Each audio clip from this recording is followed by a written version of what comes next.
this video, we are going to see about derivations. So derivations are nothing but deriving the given string from the context-free grammar. There are two types of approaches available for deriving any given string from the given context-free grammar. They are inferences and derivations. In inferences, we substitute body of the productions by the head of the symbol, while in derivation we substitute head of the production by the body of the symbols. So it is inverse, that is inferences and derivations are inverse of each other. Here in this video we are going to talk about derivations. So in derivations, what we are going to do, we are going to replace any symbol that is present in the head of the production by the substring that is present in the body of the production. For example, in this derivation, this is our given grammar. This is the palindrome grammar that generates any palindrome binary strings. So we are going to derive the string 01110 from this grammar. Right? So for that, what do we do? So we are replacing the start symbol. Since here this grammar consists of only one symbol, that is going to be the start symbol of the grammar. We are going to replace this S with 0S0, right? So I'm replacing whatever is there in the head of the production by any of the options that are available in the body of the productions. So I'm replacing S with 0S0. Next, what I'm doing again, this S is going to be replaced again with 1S0, which is nothing but again this S, capital S, is present in the body of the production, and this is replaced by any one of the option, that is the option 1S1 present in the body of the production. So this is known as derivation. So I think we have understood about it. That is, in derivation, every symbol that is present in the head of the production is going to be replaced by any one of the options that is present in the body of the production. So there are two types of derivations. One is the leftmost derivation and the other one is the rightmost derivations. First we will discuss about leftmost derivation.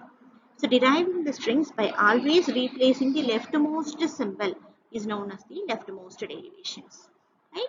We'll see this with an example. We'll consider this the following grammar. This is a very famous grammar. This grammar is also known as the expression grammar. This is used for generating any valid expression that is made up of the operators plus and star.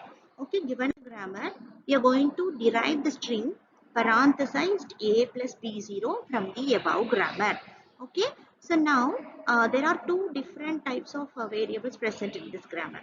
Among these two different types of variables, we designate one variable as a non-terminal as the start symbol. So here we'll designate the capital E as the start symbol of the grammar. So mostly you will be given which is the start symbol of the grammar. If there is no information regarding it, always the symbol that is present in the topmost production, a symbol that is present in the head of the production, the first one is will be considered as the head of the production. So here also we will consider E as the head of the production. Always derivation starts from the starting symbol of the grammar. So in our grammar, that is in the given expression grammar, we will take capital E as the start symbol. Hence we will start the derivation from it. So what do we want from this grammar? We want a parenthesized expression, right? So I am expanding this E with this option, that is parenthesis E, right? So here only one non-terminal is present in each option. So we don't have any other, we don't go for any options, right? So now after this expansion, we have to decide which of the other options have to be used for deriving the string, right? So next we got the parenthesis. Next we want the operator plus, right? So we replace this E with E plus E. Thus we got it. Okay, now when we consider this option, this intermediate form, it consists of two variables, right? E plus E. So now randomly you can go ahead. Anyhow, we'll get the same answer. You can either replace this left hand side E first or the right hand side E first. Always, if I'm going to replace the leftmost non-terminal in the intermediate form, then the derivation is known as the leftmost derivation. Since we are writing the leftmost derivation, always we prefer replacing the leftmost non-terminal present in the derivation, okay, in the intermediate form. So hence we'll replace this E with whatever symbol we want. What do we want now? We want A, right? So can I derive A directly from this? No, E has to be replaced with I I have to go with this option. Now this I again have to be replaced with A. So you'll get like this. Okay. So now we have derived it, right? So now E, this option. Now we have only one non-terminal. Now I have to expand this. Now what I want to this part, I want B0, right? If I want B0, which option I want? I cannot do anything with E. I have to come to I. When I want to come to I, E has to be replaced with I. Then I have to expand it with I0. So you'll get an option like this. Okay. So now I0, but I want B0. Now this I can be replaced with B. So this is the example. So how do the leftmost derivation and the rightmost derivation differ from each other? So in a given intermediate form, if there are more than one non-terminal symbols, then we always prefer replacing the leftmost symbol. That derivation is known as the leftmost derivation. In case of rightmost derivation, we always prefer replacing the rightmost symbol that is present in the intermediate form. Okay, so now there will be no difference here, but here we try to replace this E first, then we go ahead with the other. So this is the rightmost derivation for deriving the string A plus B0, right?